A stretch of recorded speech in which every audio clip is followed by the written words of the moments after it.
This is the DX Express episode. Good piece of business. Cactus does what is the most inconsequential but painful looking spot I've ever seen. He's on the steps of the tour bus and he does we're 10 days out from No Way Out 2000. It's Tales from the Attitude Era. Woo! Some big beefy men on the screen. Who are these guys? Oh yeah, that's the Mongols. The Mongols. Well, one early Cannon. iteration of the Mongols with George Crybaby Cannon. Detroit area and Toronto area promoter. What is IWA? International Wrestling Association? What is that? Yeah, that was something. It was funny. IWA. They would do things around Detroit, but also George Cannon was the guy. When WWF ran shows, he was like the house shows. He was the announcer. Welcome to the Superstars of Wrestling. And then, but he also ran Maple Leaf Wrestling. And yeah, so he's kind of, you know how that stuff got all squirrely, but he was a big, huge, fat guy, and he would cry when people called him fat. He would have to cover his ears, Crybaby Cannon. And as youngsters, we would go to the shows and torment him and be like, "Oh, that chair's gonna break! Yeah, you fat ass!" And he'd turn around and like, "Leave me alone." But then sometimes in between match or something, he'd flip us off. It was funny. He'd like break kayfabe a little. Yeah, because he'd be like, and then like someone, they'd be like, fuck. So George Crybaby Cannon. Look him up, folks. That's Tommy Blacha. I'm Rob Pasbani. We didn't introduce ourselves, so I want to make mention of that. One of us worked in the creative department of WWE during this time period. Which that we one? Reviewing. Oh, Can me. you figure out which one? Oh, yeah, you. That's right. I thought it was me for a second, but no, it's in fact you. And 10 days out to No Way Out. That's good. Oh, you should have been working back then. 10 days out to No Way Out. Pretty good. And lots of good stuff on the show, and everything is like the chess pieces are basically all fallen in line for what the matches are going to be. Is that a mixed metaphor? Maybe chess pieces. The chess pieces are now in position. Like, let me say, is that better? Go. Yeah. Okay. They're now in position. You know, these wrestling fans and the mixed metaphors, they're a stickler for stuff like that. That's a good point. This whole show is essentially just about keeping the flow moving and explaining what's going on and getting fans hyped for the matches. Right? Yes, Would that be fair to and say? for the most part, entertaining the fans and making everyone go berserk. And that's kind of like smooths over anything. At the time, we didn't play for like, hey, remember, 25 years from now, people are going to be analyzing this and who's going over and what and why. So let's be careful about our decisions. No, it was all about just the pop and keep pulling the show off and making sure everyone went home happy. That was about 95% of it. I see. Well, yeah, you definitely made sure fans went home happy here because this is mostly a heel dominated show. The heels get a lot of heat. But then there's like a nice little happy ending to make sure fans aren't pissed. Yes. And let's see, starting off, I do remember a couple things because this was in Fresno, which is a place I didn't go to that much. But if anyone's been to Fresno, it's kind of like this bizarre, outlaw weed growing meth capital of Northern California and one of the most beautiful places on earth, and just like a kind of an odd town in ways. But I remember we flew on the private plane there, and the pilot, Vince, had the pilot like, "Oh, Fresno, it's so beautiful," like had him circle around, and we flew really low over like the super green, lush parts of Fresno because there's a lot of incredible wilderness up there. And I just remember that. And the pilot was banking and stuff. Oh, look at that, this ridge here, and it's all green. And we're all like that was like, wow, that was a super treat. Never did anything like that in a private plane, and landed. And then we landed, and then just like some weirdo came in like some 70s limo, like the limo driver, and it's like, oh, it's Fresno. It's like it was like almost bizarre. It's like, oh, Are you a limo driver from 1975? It was like, he had a weird ponytail, and it was like, I just remembered it was like, and now to the arena, which was kind of a smaller arena. And I think it was from what's the school? Yeah, Fresno State Bulldogs Arena, I guess it was. The Fresno State Arena. But it was interesting for that factor. And another show that's far away, private jet, land in Kansas, refuel, go to Fresno. So, well, I mean, you were coming from Raw, though. Weren't you? Like Raw was in San Jose or what have you? Yeah. Yeah, but why do I have this memory? I'm not making. I don't. No, you're right. It was Raw. It was like the late night Raw on the West Coast. It was the last episode, so it was a short. I mean, you probably had the private jet for the week. There you go. That was it. We flew out because it was the West Coast, and then we flew San Jose to Fresno, and that was like a quick flight. That was it. Yeah. Mm-hmm. Oh my God, you made me just think like, am I in a simulation? Is my whole life, has it been real? Right. No, yeah, that was it. Yeah. I guess because it was such a short flight. That's why Vince got him to do that stuff, maybe. Could have been. Yeah. Yeah, you're right. Meanwhile, your top talent has to be driving from town to town. Whoa. Well, get on me. I didn't say, you know what, we should fly and they should drive. Well, everyone flew on this one. It's too far to drive. Can't drive to the West Coast. Mm-hmm. Come on. Well, but I'm saying from San Jose to Fresno. Yeah, well, it still was, I was always unclear a little bit, and especially this time how, because a lot of guys had those contracts, they took care of their own travel, but a lot of guys didn't too. So a lot of times they would have certain, like if everyone went to England, whatever, everyone's travel is taken care of. And I think sometimes we go to the West Coast, everyone's travel is taken care of, but don't quote me on that. But other times not, depending who sometimes, and I'm not too clear about that. I see. Well, I will forgive you because it's not your fault directly. Let's get into the show. We start off with a recap of Raw, and a lot happened on Raw. So it's a lengthy recap. It's not just like a quick bing bang boom. And as we've discussed on the show here, the chances are there's not as much crossover as you would think between a Raw viewer and a SmackDown viewer. So you like to keep the single show viewers abreast of all the storylines. Yes. And so I really appreciate that. Yeah, and also it's dynamic. It keeps everyone up, and all TV shows do it all the time, Yeah. And I wish they would do it more because it just kind of gets you to that level of like, okay, I just watched the baseball game the other day. Here's what happened yesterday. This pitcher got it. You know what I mean? Storylines carry over. So it's like, it's just a smart thing to do that I think we've talked before that they've gotten away from just because they think, well, it's so accessible on YouTube and what have you all the time now. So we shouldn't. But at the same time, I like it. Yeah, no, I think I like it as well. And you're right. It sets the stage perfectly for what's going to happen. And we kick things off with the DX Express. There's a tour bus now for DX. This is very NWO like one-upping NWO because they would come in limos, although by this point the NWO is pretty dead. And so DX has a tour bus. Do you remember this DX Express tour bus? Why the use of the tour bus? Just a new prop. Just one of those things like, hey, look at this. Oh, yeah, why not? But, it's nothing new. There's always been a long-standing time-honored tradition of tour. Remember the Lex Express? There was a tour bus. Lex Luger came over. So it just was like, hey, and just a way to flaunt things. And, WWF at the time spared no offense at no offense. They didn't spare any offense either. They didn't spare any offense. Any expense at like wrapping trucks, you know what I mean? All the semis and logoing the shit out of everything. So, however that worked, it was nothing that anyone called up and said, I should think there should be a bus. Like, yeah, it's just more like business is good. And, as far as like all kinds of like the packaging of, like we've said before, for WrestleManias, the stages, Smackdowns, pay-per-views, all the grid work, Vince spared no expense in any of that stuff. So it was always like, if you got it, baby, flaunt it. So it was flaunting. So whose bus was it? Do you know? Do you remember? WWF. Like who was using it?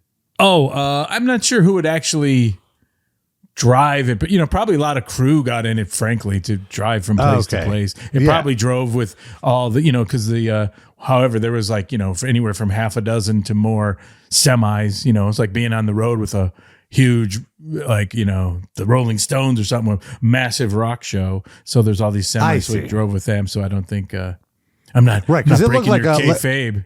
No. Yeah. It looked like Billy a tour Gunn bus. Would drive, and Triple H would be. No, that's not. No, it looked like a tour bus with bunks and everything. So I just imagine it's a functional.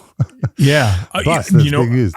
I bet some of them went on it sometimes. I don't know. Like I said, travel was so specific about, because sometimes guys would, after a SmackDown, they would peel off into, sometimes there would be separate house shows on like, a Wednesday or something. So not everyone was always, together. Some people would be going home for something. Some people would, this, that, and the other. So, depending on, travel is always like squirrely like that, and people get in rental cars. So I could imagine that they were on it sometimes, and I would think crew. I don't know the answer to that, but that's my educated speculation. All right. So DX arrives in their tour bus, and they come right out to start the show. Outlaws have the mic first. They talk about their match with the Dudleys at the pay-per-view, and the Dudleys were not on the show tonight, actually. Outlaws say they're not afraid of the Dudleys. They're not these women like Terry and BB that you could just put through tables. Road Dogg says they've been putting people through tables since the Dudleys have been in the minor leagues. Ooh. He's burying ECW a little bit there. X-Pac seems angry that the No Holds Barred match ended up being made for No Way Out with him and Kane. He said he'll take out Kane, but he looks pissed at Triple H. He keeps saying he's upset with Triple H for booking this, and I'm just like, X-Pac, have you been following your programming? Every No Holds Barred match that DX has is in DX's favor because other people just interrupt. Like it in some ways, this episode felt a little repetitive. Like we've seen this already these last few months. Like this kind of like, oh no, you're doing what to me? But then it's all just a ruse. And they end up attacking. It is a little repetitive. Like when you go to your favorite restaurant, you order your same meal and it comes just like you like it, and it's delicious. I mean, it's working. Why do something you like? Right. Don't get me wrong, but this pizza's a little repetitive. Yeah, but I've been fucking making it for 50 years. Fucking people love it. Oh, I'm going to get some pizza tonight, actually. So it's a very appropriate reference. Shout out to Luigi's in Park Slope. Great spot. So Triple H shuts a promo on Cactus Jack. He says, your dream is to be in the main event of WrestleMania. Well, my dream is to have a WWF without Cactus Jack. Ooh. He apologizes to X-Pac, and he said he had a plan that went awry. But to show that they're still brothers, Triple H said tonight he will go one-on-one with Kane. X-Pac says, that does nothing for me. Doesn't sound too repetitive, by the way. Okay, I want to say that at this point, I was like, what's going on here? What's going on here? Xbox says, why didn't you put the title on the line? That'll mean something to me. And Triple H says, I'll do it for my friend, which is X-Pac. And so X-Pac said he's impressed, so he's going to return the favor. And tonight he's going to take on Cactus Jack. And Triple H says, that doesn't do much for me. Look at what Cactus did to this innocent waif, Tori, on Monday. You kept replaying the video of Tori getting run over, or steamrolled, I guess would be the more appropriate term, by Cactus Jack, which was very comical. Triple H says he wants X-Pac to face Cactus Jack in a Falls Count Anywhere match. X-Pac is in. Triple H says he wants the Outlaws to impress them as well. So that's why they're defending the tag team titles tonight. Outlaws are like, boo, against The Rock, boo, and The Big Show. And then they're like, oh, I see what you're doing. I see what you're doing. You almost got us, Triple H. So that's the opening segment, continuing the tradition of DX coming out and laying out the main beats of the show at the top of the show. And with SmackDown, since you don't have competition from WCW, not that there's much competition at this point, it does feel like the pace is a little slower. You know, you're not rushing through stuff a little more. Although also it's edited, so you can control the pace better. There's that. And also it's a West Coast show. It's after a Raw. Sometimes there's a little, you can kind of sense that sometimes, like Raw's live. SmackDown's not, live to tape. So sometimes it's just, you feel that. Backstage, Mark Henry, I should say, and Mae Young are flirting. The Hollies come into frame in front of them and talk about how disgusted they are about what happened on Monday. Edible undies, you make me sick, says Hardcore Holly. And Mark Henry quips back, yeah, if you eat enough edible undies, you'll definitely get sick. It ends up in it starts escalating. Oh, you want to start something? You want to start? And then they get into a fight. And in the melee, Crash knocks down Mae Young. And it looked really good. Pregnant Mae Young. A pregnant woman knocked down. Unbelievable. Yeah. I think I talked about this, but what just cracks me up about, writing and booking this stuff sometimes, I think of those old ESPN commercials where all the athletes were just like, would somehow in their uniforms and stuff, like be working in the office, it was like these, I don't know if you ever saw, that's like kind of what it was like. You could just start things by just like, why? Well, they bumped into each other backstage. So just all these like characters walking around in there, it's kind of like the, where do the Avengers all like hang out, or something like, right. Hall of the Justice League. Excuse me, you stepped on my cape. What? No, fuck you. It just always cracked me up that like, well, they run into each other or they're at the, at the coffee thing or whatever, just in the hallway. It gave me a weird look. Oh, we're on. Great way to start a feud, yeah. Yeah. So, I really, really liked this whole Mark Henry storyline for this episode. This, singularly contained story arc. It was excellent. Right. We kick things off with Kane versus Triple H, which I was surprised by. Well, not surprised by. When I saw this was the opening match, I was just like, okay, there's no clean finish here. It's impossible. They're not even going to go a whole second. They're not going to go past the commercial break. And the announcers reiterate multiple times during the start of the match that the world title is on the line, kind of making you question, like, could we see a title change here?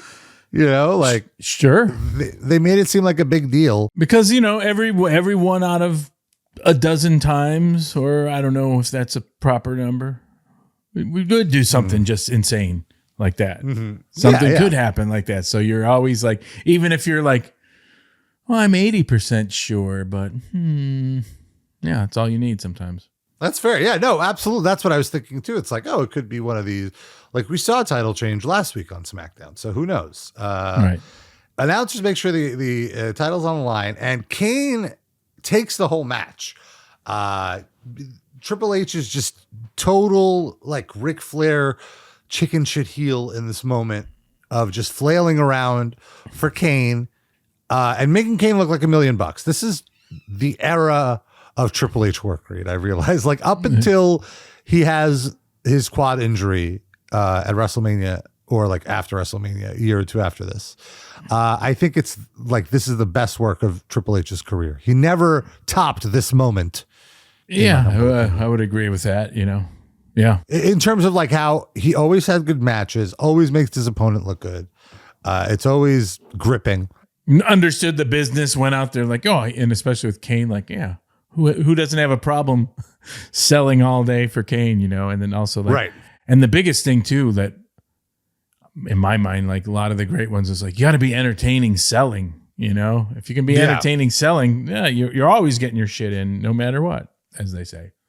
It looks as though Kane was about to finish Triple H, and this is like 2 minutes into the match, and naturally the rest of DX runs down. The ref doesn't even call for the bell, making me think like, wait a minute, is this one also no DQ?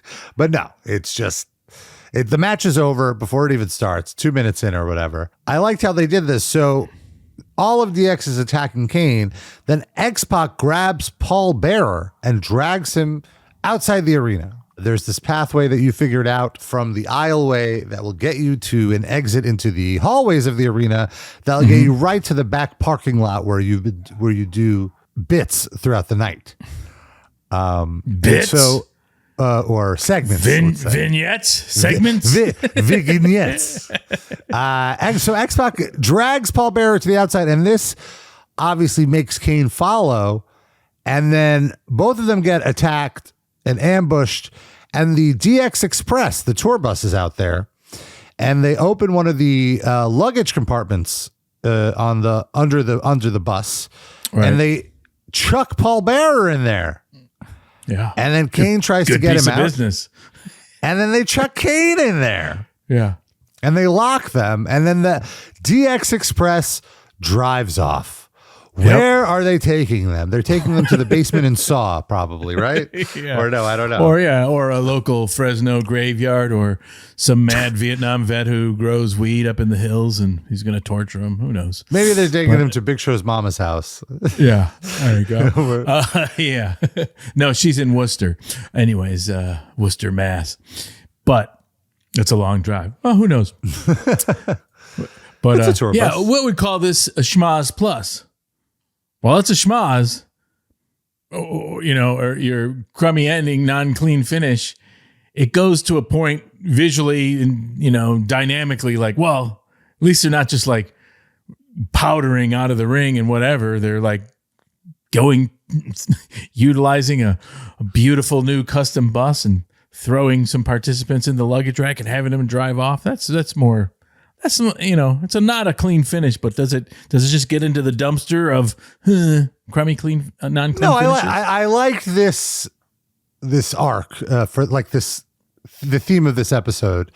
But it almost felt like this was one of those episodes where the matches were in the way of the storyline. You're like, all right, let's get through the match. Like, okay, now feed the story, because you're not going to give away meaty matches when your pay-per-view's a week from Sunday, right? Yeah. Like, so you're just trying to advance the stories. Yeah, and that was often a predicament of the Attitude Era too, where you have so much stuff going on, and then when you get the times for the matches, it's kind of up to them to like work good matches, but sometimes the times are like that, and shows that segments go long, the matches, the times keep getting condensed throughout the evening. But yeah, so that's a fair critique. Thank you. So Kane and Paul Bearer are MIA. One thing I will say though is I feel like the announcers could have done a better job of playing up like, have they been kidnapped? Like, where are they? What's going on? Where is DX taking them? Like they didn't really, like, once Kane was gone, he wasn't brought up the rest of the show. Like I didn't remember this angle. I was like, oh, maybe they'll come back and like save everyone at the end of the show, but that wasn't the case. Yeah, it was just like they're written off the episode. It's one of those ones where like if you're not going to do anything with it, then just fucking don't bring it up anymore. Right. And I that think, makes sense. Frankly, a lot of that just came out of like a lot of these things were like, oh, we got the new bus. Oh, what if we throw Paul Bearer and Kane in and it drives off? Good idea. Agents, this, that, whatever. And then later, like, is there anything to be done with that? No, fucking just move on, So that was a good segment. Then we get to commercial. We come back.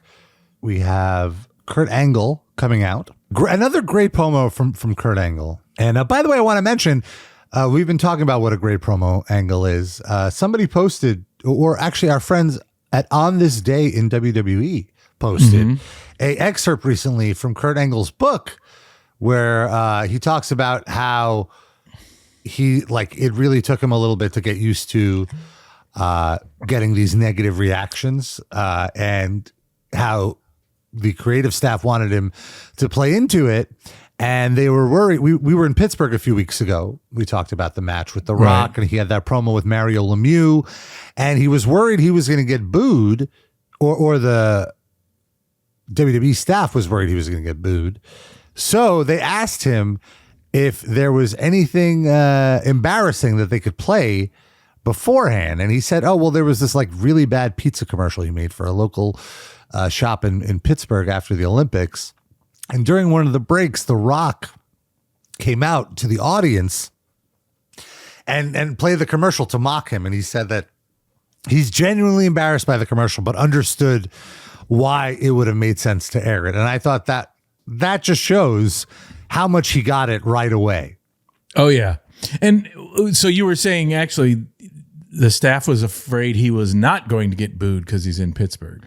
Yes. That's what I meant if I didn't say it. Right, yeah. That he was going to get cheered because he's the hometown guy. So they wanted to do something just for the crowd to ensure that he was booed. Right. Yeah. And as we were talking about it, but actually I was the one who came up with the Mario Lemieux thing because I was like, he had cancer. And like, if you could say like he didn't have the courage to beat cancer, I'm like, that's, and I just remember like, oh yeah, that'll work. So, yeah, I don't remember that pizza commercial. We'll have to look it up. Yeah. Well, the whole Kurt Angle thing that's so amazing is, I think I said this before. He was at some dark matches early, right?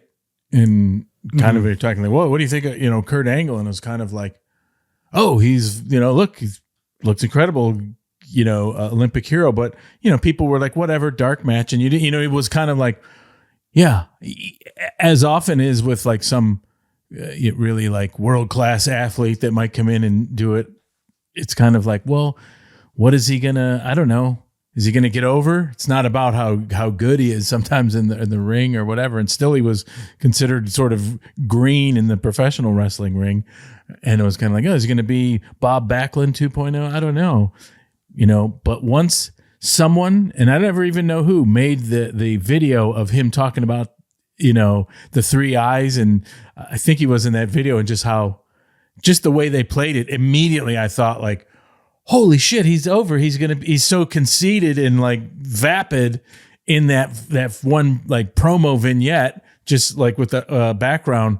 That was all it needed. It was like, oh God, I get his character. It was amazing to go from a dark match where like, oh yeah, he looks competent. I don't know what the angle is on him. And then boom, the office somewhere back there, someone did it like, and it was just like, that's it, run with it. It was like that simple. It was kind of amazing. And then he was just so good at fucking doing it, that wide-eyed smile and, nice guy. Yeah. And, incredible. We're big Kurt Angle fans here. Yeah. Especially at this beginning. So he says, fans have been calling me saying how upset they were that Chyna attacked me on Monday. Parents called and said that their children are having nightmares that they're being attacked by Chyna as well. and Lawler Crip's like, yeah, I heard that too. Which Why is that so good? Yeah. And then Kurt Angle says, I just want everyone to know I'm okay. Oh, and I love that he was like, and to all the people in Luxembourg and Brussels and everything, because he's the European champion, I just want you to know I'm okay. Chyna's music hits. She looks great. And I'm kind of surprised by this match because these are two green wrestlers. You typically don't see, you just see like a veteran and a green person, right. Both of them could have like flailed here because of their inexperience working. Although I guess Chyna's been at it a few years. But to be clear, though, they did great. And it was short enough that there really wasn't much to it. Exactly. And Kurt Angle's an anomaly. While he's green, he took to it like that. And I think JBL recently said he's the greatest worker of all time, so. Yeah. So he's an anomaly in that regard, but also belt shot. And it was fun watching this because I remembered like leading up to this, it was like, you got to remember he's still, even though he's so over as a heel and everyone gets it and it's working, it's still like week 4 of establishing him, kind of. I don't know, something like that. Yeah, like 3 months in now. Yeah. I guess it is a lot more. Like, but still, I would say 1 month of bona fide, this is it, it's working, he's dynamite, rely on it, he's there. And the rub of her, because she's, remember, like more mainstream famous at this point than a lot of people on the roster. So that's why, like, oh yeah, let's, that was kind of like the genesis for putting them together in this. Because remember, she was just on the Tonight Show and all this on the red carpet, and like that's a big deal. And a big part of the business is like, ooh, expanding into that, mainstream and make that money. So that's like a big deal where no one even, years later could look at like, Chyna, why did she get that point? And she's green or whatever. It's like, no, she was on the Tonight Show or whatever. That was like, that's a massive thing that everyone understands in the business. It's still about gaining popularity and making money. Yeah, absolutely. And not so booking intriguing finishes that stand the test of time. And this was actually very mirrored of the Kane Triple H match, because Kurt basically sold the entire 2 minutes, felt overwhelmed. Yeah. And they're on the outside, and he doesn't have DX. He has his European title. So he grabs the title, gives her a belt shot, immediate DQ. Incredible. The great thing about Kurt Angle, again, as we put him over and over and over, is he's entertaining selling. He's this Olympic hero who's like, can play the chicken shit heel, and like he just gets it. And it's like, it's so, and he's just, he's so fun. You know what I mean? That's a thing about him that you put him up there. It's a weird word because Triple H was great at selling, and sometimes you'd root against him as he's scared and whatever. And we talk about the famous like Cactus Jack. Oh my God. But something about Kurt Angle is you can use the word like fun. You know what I mean? Yeah. Like it's weird. He can get heat. He's taken seriously. But he's also just oddly comical and fun. And I mean in the best possible way. I agree. He's hilarious. He's genuinely a very funny performer. And yeah, I think that definitely helps his case. So then Jericho comes out and saves Chyna, just pushing the Angle and Jericho match. Feels like every match here is to set up something on the pay-per-view. Like there's no wasted time on this show. It's very focused. Like you said 2 or 3 episodes ago, I think we're just coming up with the card now. And ever since you've come up with the card, you could tell because all the segments just focus on getting matches over, getting people hyped for the matches. Which I feel like sometimes it's not like that now as much. Well, with WrestleMania it is, but no, and also half the point. roster isn't on the pay-per-view anymore. Yeah, no, that's a good point. And WrestleMania kind of has to be, because you try to work them all the same if possible, but right. So then we have Mark Henry and Mae Young knock on the Acolytes' door. I believe this is the first on-screen appearance of the Acolytes office, the APA office. Yeah. Also, there's a chalkboard that says APA, starting the rebrand that they're a protection agency. Yeah. Wonderful and odd. Yes. Very, very, very funny. And Mark asks the Acolytes if they could protect Mae, watch Mae and protect her, because he wants to have a 2-on-1 hardcore handicap match against the Hollies. You're showing restraint this episode. Only one handicap match. But there's a little different reason for it, because it's someone being so pissed off. They're making such an incredible boast, and they want to do it as opposed to the typical, like, we're booking you into this match because we're the overlords and secret. Right. So it's not a punishment. It was a request from Mark Henry. Yeah. The DX Express bus is back.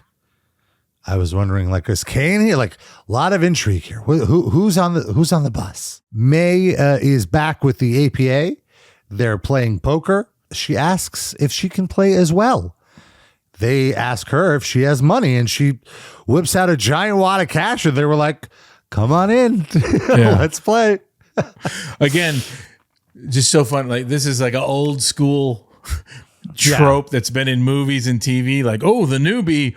Well, sit right down, and then like they're gonna win. You know what I mean? There was like no swerve, but it was like, no, fuck it, that's what we'll do. And then Mae Young, people probably smelled it a mile away, but who cares? Like, and then Mae Young will win the money. I think I smelled it a mile away, so to speak. But it was impressive to me, the beats that you took with, like, I knew what was going to happen, but I didn't know exactly how it would happen.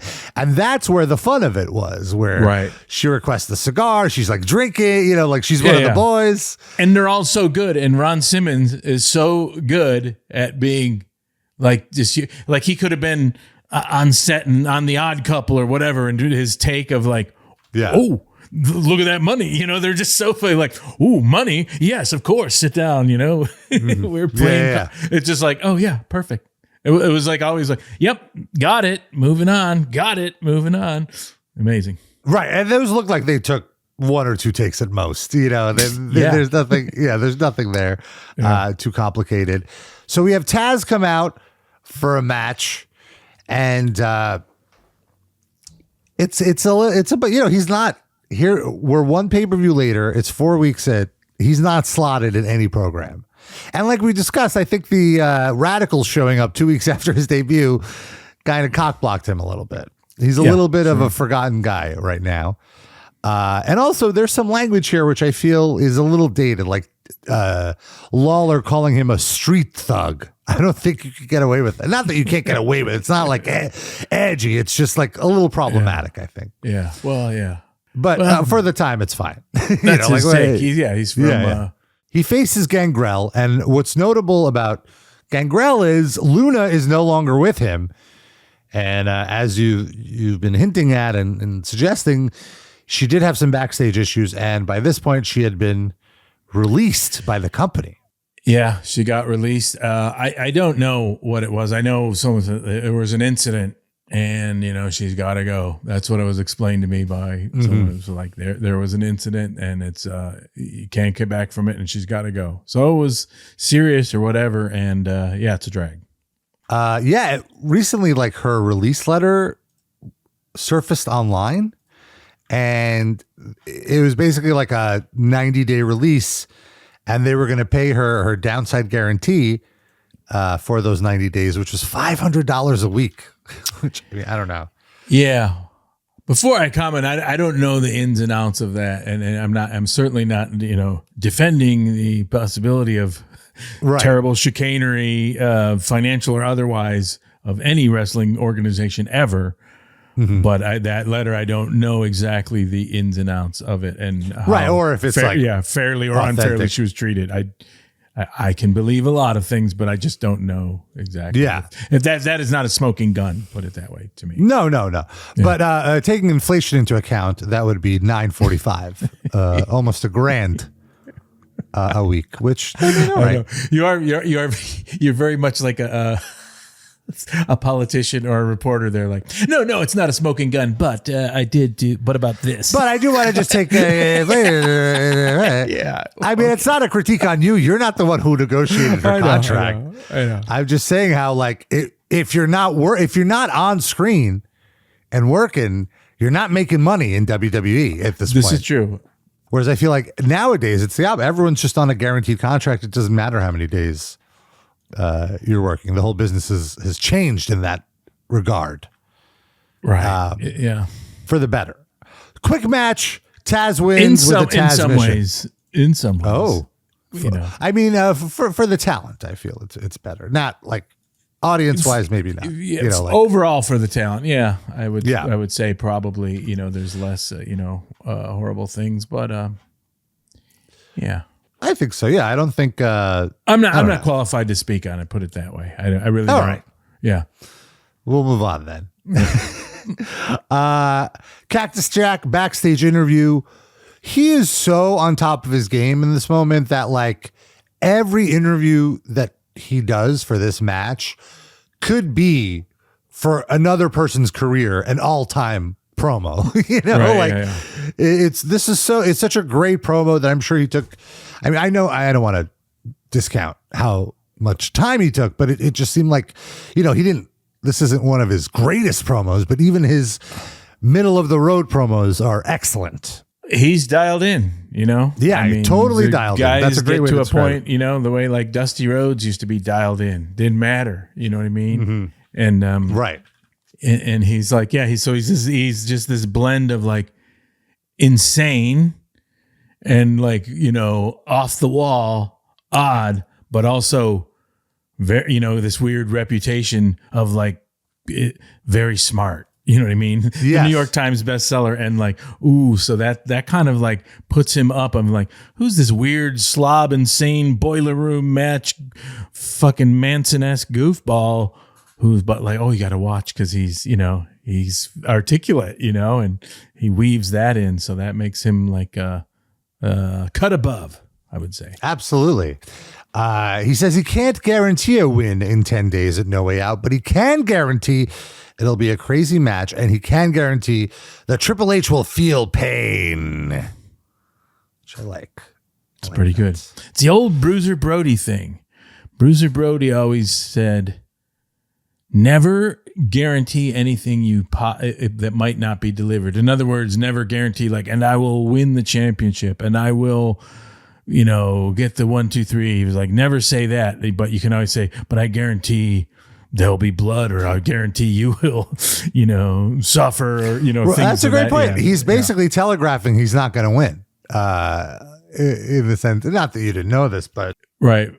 But it's also just a thing like never guarantee a win, because it's like, well, when it doesn't happen, or if you do, you know, it's just like guarantee pain. Well, I agree. I think that Paul Heyman is very conscious of that. I think only one time he said, you know, that's not a promise. That's a spoiler. That such and such would win. And they didn't. Every other time it's been true.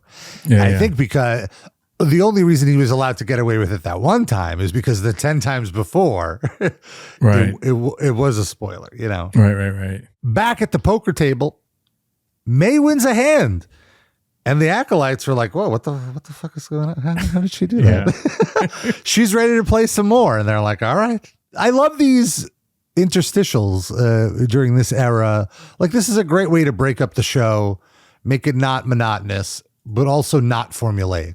You know, it's fun. Yeah, and again, it's all to like the charisma and the chemistry of Ron Simmons and JBL. Just you're always like, it's never, you know, you're always like, I'd watch him all day play cards. Yeah. Also, I want to say, like, I thought it was very funny. Like, they're two very, very tough guys, but because this isn't another competitor, but like an old lady, they're acting overly respectful, like almost out of character respectful.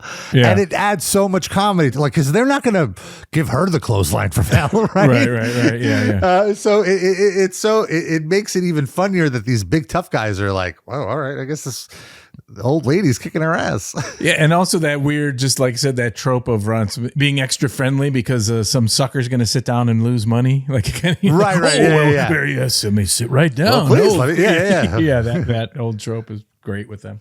Now we have X-Pac versus Cactus Jack. As X-Pac's coming out, he tells Tori, "Wait backstage. This is too serious. This can get intense." And crowd is totally behind Cactus Jack. He's like 1 or 2 notches under The Rock in terms of how over he is. Like, the crowd is all about Cactus this match. And also X-Pac, great heat magnet. No one's rooting for X-Pac. you know, so this is an easy match for the crowd to pick what side to be on. Cactus has control most of the match. Crowd is into it. He's like dragging X-Pac all over the ring. X-Pac momentarily regains control, throws Cactus into the corner for the Bronco Buster, misses the Bronco Buster and crotches himself, gets a big pop out of that, and then Cactus squeezes another pop out of it by pulling X-Pac's legs into, crotching him in the turnbuckle again, getting a second pop out of it. X-Pac starts to run away backstage. That missed Bronco Buster crotch shot is one of the better heat seeking or what better spots live I've seen. I remember seeing that just because, you know, a lot of things happen, a lot of offensive moves and hurricanranas and what have you, but that just like, I don't know, the way it captured the whole place was just like, oh, you know, when you have the whole arena go, oh, yeah, like they just really like, something about it, you know, people get nut shots and that's the same, but this one is just, I don't know, just the way it was and the way he does it and running and like, here's a big thing. And then like, oh no, not only did it go wrong, ooh, I specifically remember that the whole place was like, when we talked about different pops you get from, I don't know what this arena was, probably 11,000, something like that. And you get huge pops and laughs, but this one, when you get that just collective, ooh, it did feel like this was a significant reaction compared to because X-Pac does the crotch spot pretty frequently. Right. This one worked better than most, I think. Yeah, it really was. It was I bet the best one of his career. I'm willing to say that. And so he's running down that same hallway that I mentioned before. And as soon as he gets outside, there's that tour bus, and he gets ambushed, or Cactus Jack, I should say, gets ambushed by the rest of DX. Now, here's my in kayfabe question, right? This constantly happens where DX is setting up matches, and not so much in this case, but like Triple H sets one of them up in a match, and they're like, "What? Why are you putting me in this match? This is why are you putting me in this hardcore match? No DQ match, blah blah blah." And then what ends up happening is all of DX gangs up on the opponent. Right? Are they having these team meetings to discuss the gang ups before they announce the matches or after the matches are announced? In kayfabe, I would say, and I like it this way, I like it a little simpler. I would say that they would be like, "What are you doing? What are you doing?" And then after the matches, when no one's around, like, "Hey, don't worry. This is what we're going to do. We're going to go out and do that." Oh, that's why you did it. I don't think that they all got together first, because then that would require that extra step that I don't like in kayfabe of like, you act surprised that I'm doing this. You act mad at me that I'm doing this. We don't need that. I like to be more fundamental about it. What are you doing that for, man? I'm fucked. Oh, commercial. Come here. No, it's okay. We'll do this. Gotcha, boss. Does that make sense? For me, that's my. I 100% accept this. This is now the lore. I love it. It's like the one kayfabe question. Like Triple H is constantly putting X-Pac in these awful matches where he feels like, "Why are you doing this to me? Why am I at such a disadvantage?" Dude, and then he's not at a disadvantage. I think a lot of this, I think of like old movies. Like, what are you doing? Don't worry, I'm gonna do this. Gotcha. You know what I mean? It's all, it's all like the old, right. Gang doing shit like that. Yeah. So, as I said, they're back in the parking lot. Cactus gets ambushed by all of DX. He's trying to fight them off. He actually, they get into the tour bus. Triple H and him are fighting in the tour bus. And Cactus does what is the most inconsequential but painful looking spot I've ever seen. He's on the steps of the tour bus and he does a back bump onto the concrete. Well, why? Why? Yeah, because he's Cactus. Yeah. It was brutal. Like I just think about like when I trip and fall, like how much that must hurt my hip, but to fall from like a few feet up intentionally, why? It doesn't make sense. I mean, I think of him. I remember those old like.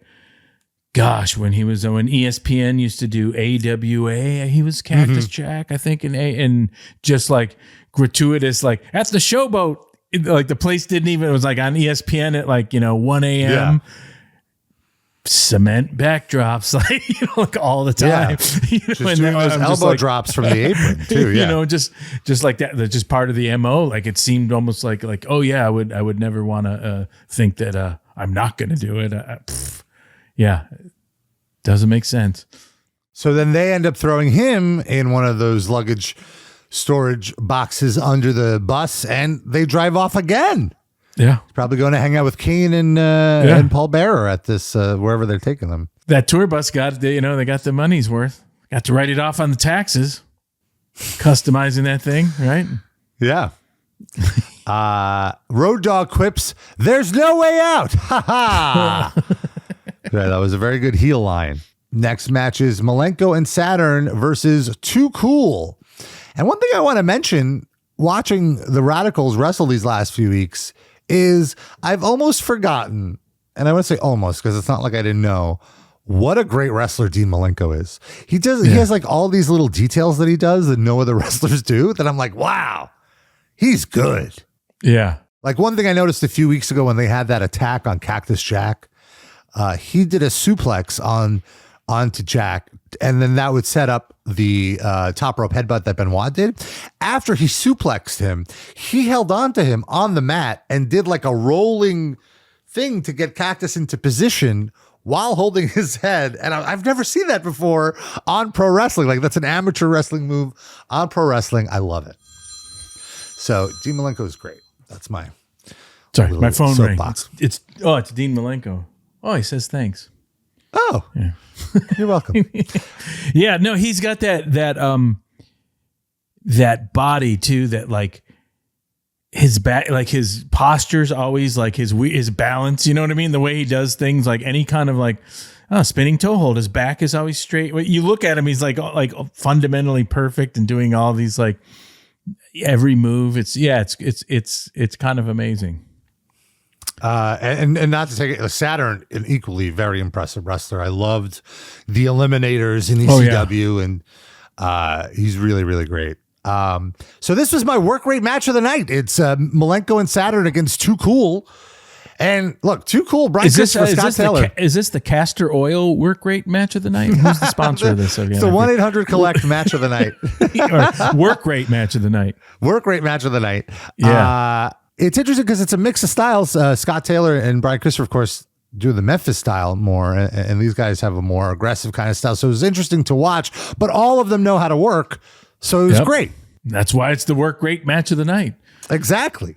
Brought to you by Men at Work, their new album.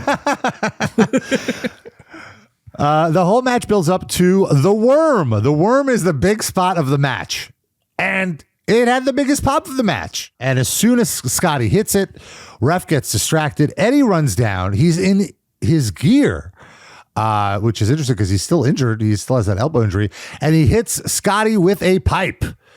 And then the Radicals quickly reassemble and get the pinfall victory here. And then they attack Too Cool. And they're beating down Too Cool. And then Rikishi's limping down. Still has a limp from Monday, from the attack from the Radicals on Monday. It's a six-way brawl that the Radicals win. And they Pillmanize Rikishi's ankle. Pillmanize. Nice. They do the spot where they put his ankle in a chair and then they smash the chair, breaking his ankle. Yeah, I'm sure shades it was of Steve Austin to Brian Pillman. Also shades of didn't Terry Funk do that to Dusty? Oh yes. People, yeah. That's but you can't make a verb out of Dusty's name, so Dusty Eyes, Dustify. Yeah. Oh, Dustified. Funkicide. Was something. That's good. So, and I really like, there was one moment where Saturn grabs Scotty's eyeglasses and puts them on and they mock the dance, which I thought was great heel heat. And of course, you're setting up a 6-person tag with the Radicals and Too Cool. Also, Benoit completely missing this episode. Where's Benoit? No Benoit, no Dudleys. I don't know, but yeah, I don't know. Travel thing, I don't know. One of those things sometimes like he won't be available, and so that's it. And also, I think peeling him, they're still the Radicals, but he didn't fit in a little bit with the Gaga, so to speak. Maybe some of that mocking, that these guys were doing so well, and he's that would make sense. But also, I don't believe he was there. So after the break, Eddie Guerrero's in the ring, and we learn that he was scheduled to face Rikishi, and he wins by forfeit. Who's making an injured man wrestle in a match? Where are these bookers, these officials? Jack Tunney, you should be ashamed of yourself. Yeah. Well, just Eddie Guerrero was so liked and respected. Just keep him alive in there. I did. Yeah, I did really appreciate that. Yeah, like he was still, and also he's the best talker out of all of them. So he's incredible. The DX bus is back. Mae Young backstage is now asking if the Acolytes have an extra cigar. And they're like, what? Sure, yeah. And then they give it to her, and then she's like, got a light? And they're really impressed with how she's able to start a cigar, because it's a difficult task. And then they watch, and they're like, you're not supposed to inhale. And she goes, what's that? And that's it. Yeah. I really like that. All of these bits were so fun. Well, a lot of it was just like, just go do this, do that. And then you just cut little parts of it out. It wasn't necessarily like scripted as if, and then there's your button. It's just like, fucking let him go. It's great. Just cut it up in little pieces. That's fine. I like that. It wasn't because sometimes you can be clunky going like, and here's the joke. I was like, yeah, fuck it. Check in. They're great. Moving on. Edge and Christian take on Big Boss Man and Albert. I'm guessing Boss Man and Albert reunited at some point on Sunday Night Heat. And we talked about it on the last show where they kind of double teamed somebody. I forget who it was. Immediately a shave your back chant for Albert, which I guess that means he's over. Of course. Any chant you're not over. Right. Even like how Jericho's embracing the latest, please retire. He's like, that's great. Mm-hmm. People hate, as a booker, I'd be like, we better take the belt off of Jericho. Please retire. Oh, wait, we better leave it on him. Right? People are chanting, please retire. Leave it on him. Well, anyways, he is that's why he's the ROH champion, I guess.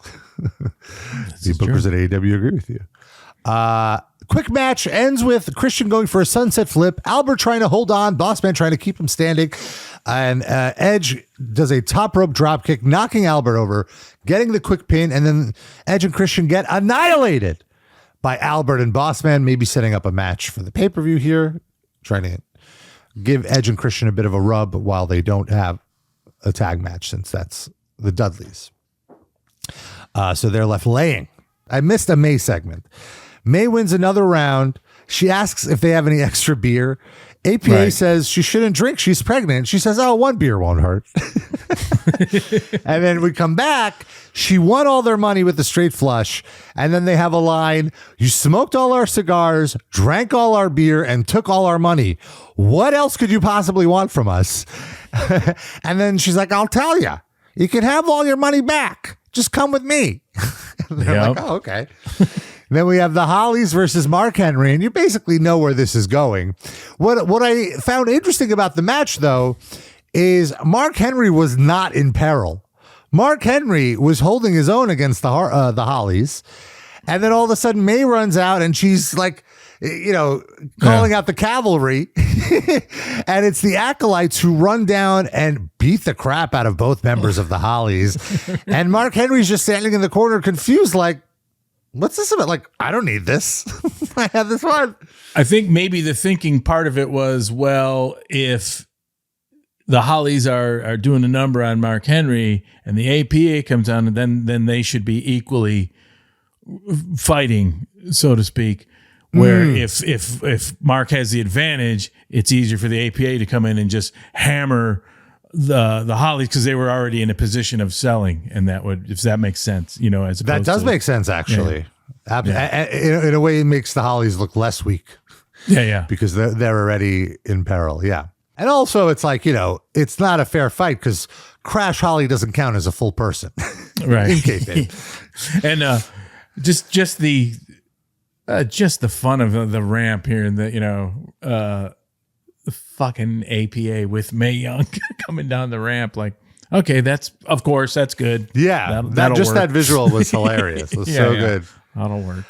Then we have the main event. It's the New Age Outlaws versus Rock and Big Show. Before the match, The Rock cuts a promo. He's incredibly over. He mocks the Big Show, does like it says he doesn't need Big Show as his partner because The Rock already has a partner, the greatest partner you could ever have, a partner that the Big Show could never have, the people. It says if Big Show comes down for the match, The Rock is going to lay the smackdown on his candy ass. So it's New Age Outlaws versus Rock and Big Show. Rock comes out. Big Show does not come out. Rock starts the match on his own and is doing well. Basically has the match won. I guess this is almost a handicap match if you think about it. He almost has the match won. Like he hits the rock bottom. He's pinning Billy Gunn. 1, 2. Well, it's the Big Show. And that's enough to distract the Rock. to let go of the pin. I guess he doesn't really care about the tag titles. He's more concerned about the world title. And he goes to attack the Big Show in the aisle. And there's a scuffle. Big Show wins the scuffle, carries The Rock back out to the tour bus. Now, I assumed incorrectly that this is when Kane and Cactus would come back and they would all team up and make DX look like fools. But that's not quite the case. DX did not look like fools tonight. It's a 5-on-1 attack on The Rock, but The Rock will not go into the bus. They try to put him on one side of the bus in the luggage. He doesn't go out. Then they show them going to the other side of the bus, trying to open that luggage case on the other side. They can't get him in. Go back to the front side. Finally, Big Show throws him in. They lock him down there. And then DX gets on the bus and they drive off. They're like, great job, Big Show. All right, we'll see you. And then the bus drives off and The Rock is standing behind the bus. Turns out they forgot to close the door on the other end, which is why they showed that whole thing. And he has a steel pipe now and he attacks the Big Show to end the show. So The Rock standing strong to end the show. Can't make The Rock look weak. Nope. This is the DX Express episode. And so No Way Out now, only 2 more episodes until No Way Out. The card is pretty much realized. So I'm curious to see how you're going to stretch things leading up to the event, since now it's like, where else is there to go? No problemo. You could really theoretically have the show, the pay-per-view on Sunday, like this coming week, like this could have been the go-home show. Yeah. Good point. Yeah. Quickly going through Sunday Night Heat. We were wondering. I just wanted to say, I was very disappointed watching this that didn't put in more No Way Out puns and things concerning them being locked in that bus and having no way out potentially. And it was only Road Dogg. I guess there was a way out in there, but there'll be no way out. And, could have been 100 things from Lawler, but yeah, well, maybe on Monday when they recap the segment. But I mean, it was I guess there was a way out of that bus. Oh, but there'll be no way out next week. Well, there was no way out for Kane and Bear. Where are they? Oh, yes, they had no way out. Yeah, on and on. Yeah, it could have worked. Yeah. So here are the Heat results. The Dudleys were there. In fact, they were on Heat. They were defeated by D'Lo Brown and the Godfather defeated the Dudleys by DQ after a minute. So you probably know what happened there. Yeah. We had a women's world title match. Jackie defeated Ivory. Another 1 minute match. Oh, that's right. I remember that. S.A. Rios defeated Funaki. They got 5 minutes because S.A. Rios is getting to show off his stuff. We got Al Snow and Steve Blackman Head Cheese defeating the Headbangers. Would have been fun. And this looks like it could have been a fun match. Chris Jericho defeated Jeff Hardy for the Intercontinental title. Oh, wow. Should have been fun. Don't remember that. Yeah. Well, like I said, Heat was its own fun thing, and the numbers were great. The numbers matched Nitro probably at that point. So that's the show. I'm pretty pumped for No Way Out. I'm ready for it.